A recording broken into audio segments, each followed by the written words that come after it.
সবচেয়ে প্রাণী যেটা অবাধ্য প্রাণী শুয়োর বলা হয়, দাতাল শুয়োর, তাদেরকে যদি বলা হতো একটা মানুষকে তুমি এইভাবে কামড়িয়ে কামড়িয়ে মেরে তার লাশটাকে এইভাবে শীতলক্ষাতে ডুবিয়ে ফেলবে, শুয়োরেরও বেদনা হতো, বলতো যে না আমি এই কাজ করতে পারবো না।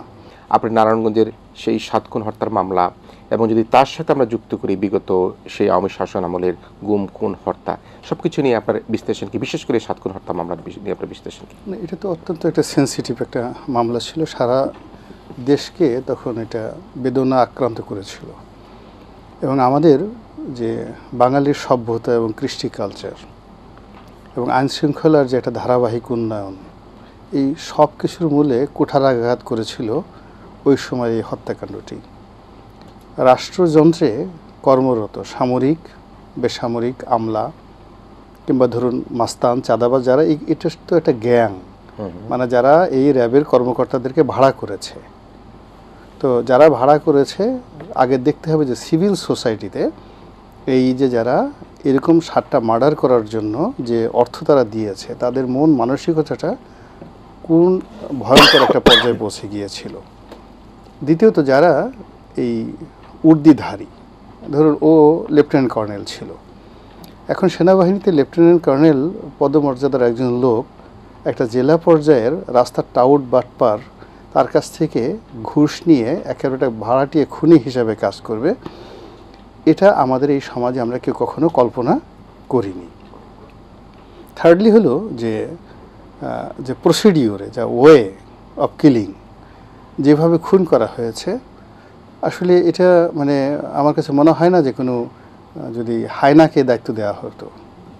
কিংবা কোনো শকুনকে যদি দায়িত্ব দেওয়া হতো কিংবা কোনো রয়্যাল বেঙ্গল টাইগারকে যে দেওয়া হতো, বা সবচেয়ে প্রাণী যেটা অবাধ্য প্রাণী শুয়োর বলা হয়, দাতাল শুয়োর,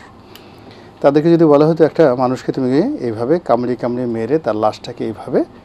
শীতলক্ষাতে ডুবিয়ে ফেলবে, শুয়োরেরও বেদনা হতো, বলতো যে না আমি এই কাজ করতে পারবো না। তো যার জন্য এটা আমি মনে করি আওয়ামী লীগ বিএনপির বিষয় নয়, জামাত বা জাতীয় পার্টির বিষয় নয়, এটা যদি একটা স্বাধীন রাষ্ট্র হিসেবে আমাদেরকে টিকতে হয়, মাথা উঁচু করে দাঁড়াতে হয়, তাহলে এই পুরো ঘটনার সুষ্ঠু তদন্ত, ন্যায় বিচার নিশ্চিত, দায়ীদেরকে দৃষ্টান্তমূলক শাস্তি, এটি আমাদের মানচিত্রের সাথে, আমাদের পতাকার সঙ্গে, আমাদের জাতীয় সত্তার সঙ্গে জড়িত। এই ব্যাপারে কোনো দলমত কোনো বিষয় নয়। এখানে যে মানে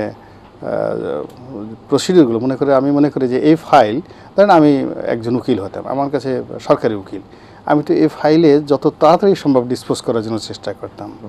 আমি যদি একজন বিচারক হতাম এই জায়গাটাতে, তো আমি চিন্তা করতাম যে অন্য জায়গাতে যদি প্রতি মাসে একবার শুনানি হয়, এক্ষেত্রে আমার দায়িত্ব হলো এটাকে অন্তত 7 দিনে একবার শুনানি করা। যে তদন্ত কর্মকর্তা